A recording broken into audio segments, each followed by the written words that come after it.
Arena of Valor is a multiplayer online battle arena, or MOBA. Birthed from StarCraft and Warcraft 3 mods, the MOBA has become one of the world's most popular game genres, with titans like League of Legends and Dota 2 hosting multi-million-dollar tournaments every year. Despite their popularity, these games have a notoriously high learning curve and can be intimidating for newcomers or those unfamiliar with similar games. To help get up the curve and used to Arena of Valor, let's unpack the genre and examine its unique features.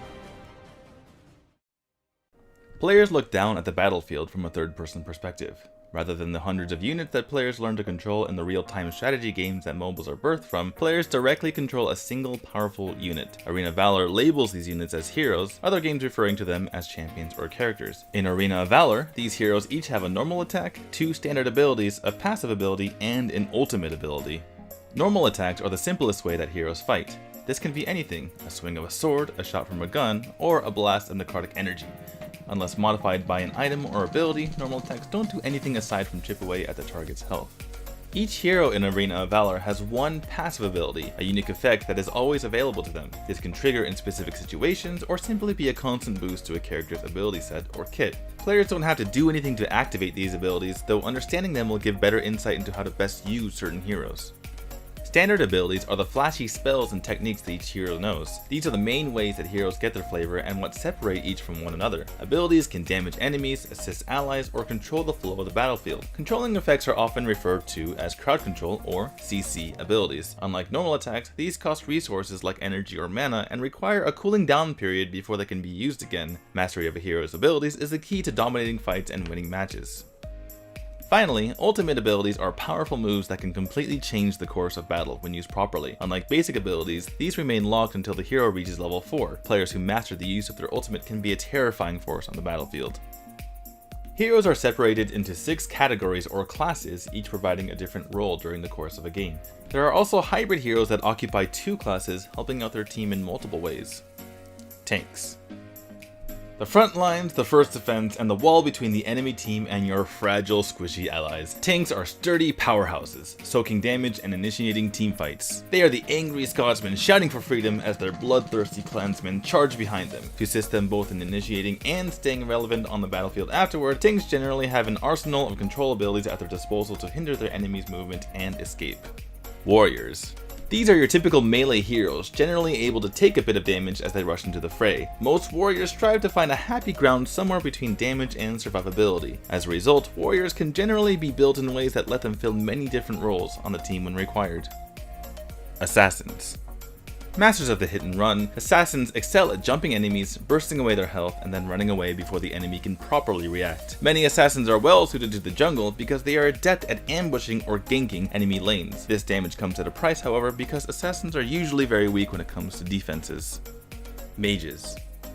Spellcasters and mystics, mages generally rely on their abilities over normal attacks for their damage. Mages can either deal large amounts of damage at a range or continually harass foes with their spells. As mages deal magic damage, including a mage varies up the type of damage dealt and prevents enemies from shutting down your team's damage with armor. Marksmen. Marksmen are generally the primary damage dealers on their team. They are able to slay enemy after enemy from a distance, dealing out heavy abuse with their normal attacks. Marksmen require some time to build items before they can fully contribute to their team, so players will need to be proficient at gathering gold quickly to be effective. Supports. Support heroes often are the unsung heroes of their team and can thereby be unpopular. That said, supports can be a huge part of the team and be the deciding factor in many teamfights. These heroes focus on controlling enemies with crowd control or healing and protecting their allies rather than dealing damage. As such, players should stick close to their team throughout the match. The battlefield. The most popular game type in Arena of Valor is a 5-on-5 team battle. Each team starts in the corner of the map, which is made of 3 paths or lanes. 2 lanes encircle the field along the edges of the map, a third cutting through the center. A long stream called the river divides all of this in half. The map is dotted with large areas of tall grass or brush where heroes can hide. Large areas on the bottom left and top right corners of the map act as the 2 teams' bases. This is both where heroes respawn after dying in battle and where the core is located. Whichever team can destroy their opponent's core wins the match. Reaching the enemy's core is not simple, a number of obstacles needing to be dealt with before players can reach their final objective. 6 towers sit in each lane, both teams owning 3 each. Players have to destroy all of the towers in one of the lanes before they can attack the enemy core. To assist with this, both bases send out regular waves of AI-controlled minions to march down the lanes and attack any enemies they come across. The minions can make sieging towers much easier by absorbing the tower's fire and whittling away its defenses, provided the players deal with the enemy minions first. In between the lanes is the jungle, large areas full of neutral creatures or monsters that give health boosts or special bonuses upon being slain. These creatures are a valuable source of gold and experience. A team's goal is to cut their way down a lane and destroy the enemy's core while defending their own. The game gets interesting and gains its replayability in how teams made up of different heroes interact with each other. Game progression. Rather than remain static, heroes increase in power throughout the match. Players grow by gathering experience points and gold. Every time that a hero, minion, or monster dies, nearby heroes gain both experience and gold. Should they deal the killing blow, heroes gain bonus experience and gold. Doing so is referred to as last hitting and is key to gaining an advantage over opponents. The experience that players earn translates into levels. In Arena of Valor, players can raise up to a maximum of level 15. Each level provides a boost to the hero's stats, as well as a point with which they can raise an ability's rank. Comparing your level to your enemies can be a quick way to judge how well you will do in a fight with them. Players use gold to purchase items throughout the game. Items are the main way that heroes are able to enhance the powers of their attacks and abilities. They can provide large bonuses to damage, defense, or different effects to assist them in different ways. As a result, gold translates almost directly into power, so getting as much as possible is the best way to dominate your opponents. Laning. In order to defend all of the lanes, players need to split up between them. Different heroes suit different lanes depending on their strength and playstyle. Abyssal Dragon Lane. This is also referred to as the bottom or bot lane due to its location in custom or AI opponent matches. The Abyssal lane is normally where a carry will farm up strength either alone or with the assistance of a supporting ally. Players in this lane will need to help take down the Abyssal Dragon, but more on that later. Middle lane. The shortest of the 3 lanes and most dangerous to defend, the middle lane cuts through the center of the map. Despite the associated danger, heroes will generally come to this lane alone to quickly gain experience without sharing. Heroes that are able to attack from a range and quickly clear minion waves are best suited to this lane. The ability to clear waves quickly allows the hero to gank the side lanes between waves. As they can quickly travel to either side, heroes in the middle lane can help push their entire team forward. Darkslayer lane. Occasionally called the top lane due to its location in computer matches and similar lanes in other MOBAs, the Darkslayer lane is the lane closest to the titular beast. This lane is a mirror image of the Abyssal Dragon lane in terms of layout. Heroes who can take some punishment or sustain themselves for long periods do well in this lane. This need comes from the Darkslayer lane typically receiving the least amount of support from allies. Jungling. Less obvious than the lanes, players can also start the game by fighting neutral monsters in the space between the lanes. A number of creatures reside here, both teams able to slay all inside. Players who focus on killing these creatures early game are known as junglers. By killing the monsters here, players can gain experience at a faster rate than they would otherwise in the lane. In addition, there are a number of special effects or buffs players can earn through the slaying of special creatures. As junglers will typically use absence from the lanes as a tool for ganking enemy heroes, characters who are able to quickly close the distance on enemies or who can easily prevent an enemy's escape are best suited to the position. Epic creatures. The Abyssal Dragon. A large dragon that resides alone on one side of the river, the Abyssal Dragon is an important objective in Arena of Valor. The dragon's death rewards the killing team with a bounty of gold and experience. This bonus is the equivalent of 2 kills spread around the team, so it should not be undervalued. Continually boosting your team with these bounties while denying them from your opponents keeps the balance of power in your favor. As such, players should pay special attention to the dragon's status. Slay it whenever it is available to reap its benefits for your team. Spirit Sentinel.